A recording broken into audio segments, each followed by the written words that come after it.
And our political insiders join us live in the studio tonight to discuss the day's political news. Tony May to my right, Charlie Giroux to my left. Thank you guys so much for joining us. Well, the Appropriations Committee in the Senate, Charlie, came up with a budget much different than the governor's.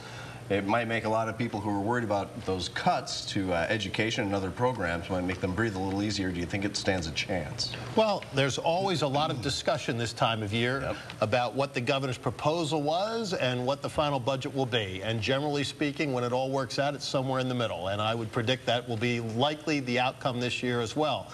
Governor Corbett is trying very hard to change the culture from tax and spend, which Tony likes, to build and save, which taxpayers like. And this is another step along the way and a very important one. All right, Tony, you're about the taxes, huh? Well, they didn't touch the tax issue in this particular budget proposal from the Senate Republicans.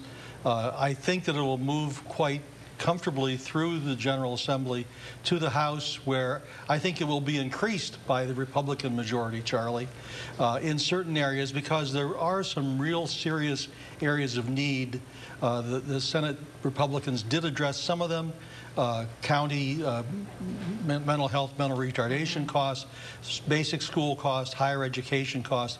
These aren't things to joke about or something to worry about whether we have the resources with the present tax structure or not. It's really, the budget is the opportunity for the state to debate what their values and goals are.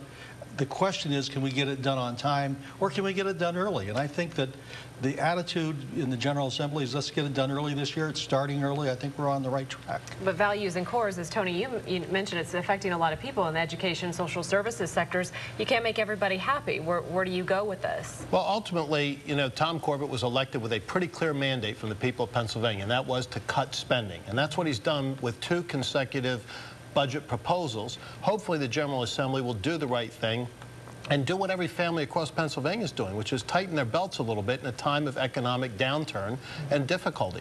The problem is that there's been a little uptick in revenue over what was anticipated and projected. That's what I was going to bring up. And the quick lust of many politicians is, let's spend it right away, instead of let's save it for a rainy day. Let's be a little bit more prudent, a little bit more frugal, go a little bit slower, because ultimately budgets have to be sustainable. Tony, do you see that extra tax revenues just throwing a wrench into the whole discussion? No, I mean, that's where the resources are coming from to increase the spending for human services and for education. At this point in time, there's still a governor's tax reduction on the table, the phasing out of the capital stock tax, which has not been touched by the Republicans in the Senate.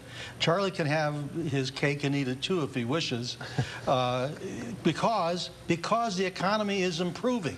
Because the economy is improving. Like it or not, it is. And capital stock and franchise taxes are where that additional revenue is coming from. This is something that's not. Most of it is. All right, let's move on to Santorum. We're not going to agree on this one.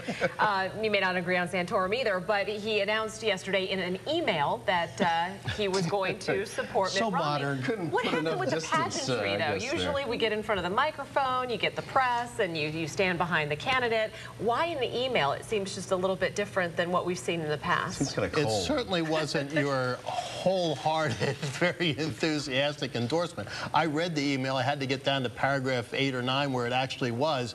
It's going to be incumbent upon Rick Santorum at some point, very soon, to come out, hold a public event with Governor Romney, the nominee of the Republican Party at this point, and throw his full, enthusiastic, unbridled support behind the nominee.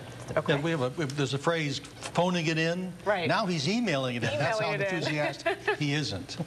All right. Well, thank you, guys. As always, you can catch our political insiders here on CBS 21 News at 5:30 every Tuesday.